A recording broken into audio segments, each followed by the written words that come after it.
RCF, à vos côtés. Bienvenue dans votre chronique À vos côtés sur RCF Bretagne. Je suis Alain Forêt, expert en démarche de fin de vie et après décès. Aujourd'hui, je vais vous parler d'un joli cadeau à faire à ceux qui comptent pour vous. Il est à la fois simple, concret et profondément humain. Il s'agit du dossier personnel pour sa fin de vie.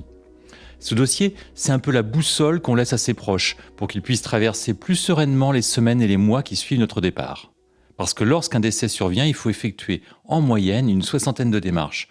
Je parle d'organiser les obsèques, de gérer la succession, d'obtenir les aides et les capitaux auxquels vous pouvez avoir droit, mais aussi de régler les sujets matériels. Il faudra contacter les organismes de sécurité sociale, mettre à jour ou résilier les abonnements et les contrats, fermer les comptes en ligne, modifier la carte grise de la voiture, etc., etc., etc. Autant de tâches qui s'ajoutent à la peine et qui demandent des documents précis. Pour ces démarches, vous pourrez être aidé par les pompes funèbres et le notaire, mais ils auront besoin, en particulier le notaire, de nombreuses informations pour gérer les démarches qui leur incombent. Et ce sont les proches, souvent bouleversés, qui doivent les rechercher et les fournir dans l'urgence. Coordonnées des héritiers, actes d'état civil, actes de propriété, liste des comptes bancaires, assurances, dettes éventuelles et bien plus encore. Préparer ce dossier à l'avance, c'est un véritable cadeau que vous faites à vos proches. Vous leur évitez des heures de recherche, des incertitudes, des allers-retours administratifs et surtout, vous leur offrez un temps précieux pour se consacrer à leur deuil, à leurs souvenirs et à leur reconstruction. Alors, que faut-il mettre dans ce dossier ? Je vous propose 5 grandes thématiques. D'abord, les coordonnées utiles, celles de vos proches bien sûr, mais aussi, et vous verrez que cela a toute son importance, celles de votre notaire, de votre médecin traitant, de vos voisins ou aidants, de votre employeur si besoin. Ensuite, les documents d'état civil, le livret de famille, le contrat de mariage, de Pacs, de divorce, de jugement éventuel.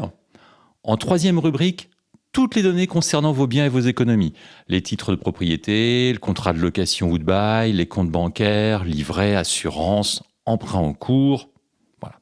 La quatrième rubrique regroupera vos volontés de fin de vie, celles qui concernent vos soins en fin de vie, mais aussi votre position vis-à-vis du don d'organes, votre testament, vos choix en matière funéraire, inhumation ou crémation, cérémonie religieuse ou laïque, entreprise de pompes funèbres déjà choisie, contrat obsèques.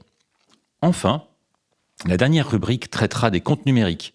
Le code secret de votre téléphone mobile et celui de votre ordinateur, vos identifiants et mots de passe, vos réseaux sociaux et vos comptes en ligne à fermer. Ce dossier peut être physique, sous forme d'un classeur bien rangé, ou numérique, hébergé sur un espace sécurisé. L'important, c'est qu'il soit facilement accessible, clair, à jour et surtout complet. Et comme vous le voyez, la liste est longue et dépend de la situation de chacun.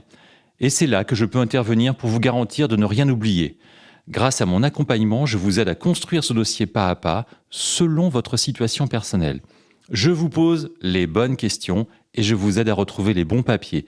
Je fais avec vous la cartographie de tout ce dont le notaire aura besoin pour ouvrir et traiter la succession dans les meilleures conditions. Préparer ce dossier, c'est pas un acte triste ni pesant, c'est au contraire une façon de transmettre, de sécuriser l'avenir et d'exprimer à vos proches un message d'amour et de soin. D'ailleurs, si vous le souhaitez, vous pouvez en profiter pour ajouter au dossier un message posthume à chacun de vos proches, cette lettre qu'ils pourront conserver en souvenir de vous. Et si tout ça vous semble complexe, je suis là pour vous aider. Je vous offre 20 minutes de rendez-vous gratuit pour faire le point sur votre situation en toute confidentialité. Contactez-moi au 06 50 25 25 23 ou sur notre site adomega.fr. Je vous retrouve très bientôt pour une nouvelle chronique à vos côtés. En attendant, prenez soin de vous et de ceux que vous aimez.